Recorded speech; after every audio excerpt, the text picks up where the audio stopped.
আমরা বর্তমান ঢাকা বিশ্ববিদ্যালয় সিটি কলেজের মধ্যবর্তী এলাকাতে আছি। এখানে বর্তমান যে পরিস্থিতি এবং ছাত্র এবং সেখানে সাধারণ ছাত্র সাথে শুরু করেছে আপনাদের ছাত্রলীগের বিভিন্ন কর্মকর্তারা বিশাল এক সংঘর্ষ লেগেছে। এখানে ছাত্ররা নিজেদের দাবি জানাচ্ছে, কিন্তু এখানে হামলা করেছে দুই দলই।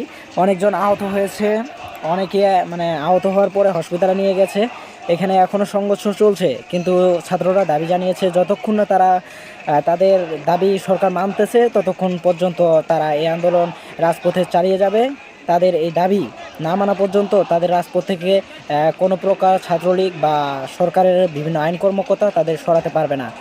ছাত্ররা যেভাবে রাস্তায় নেমেছে সেভাবে তারা নিজেদের দাবি অনুযায়ী ঠিক একইভাবে আন্দোলন চালিয়ে যাবে। এখানে যত বিপদ আসুক তাদের মিছিল চলছে স্লোগানে।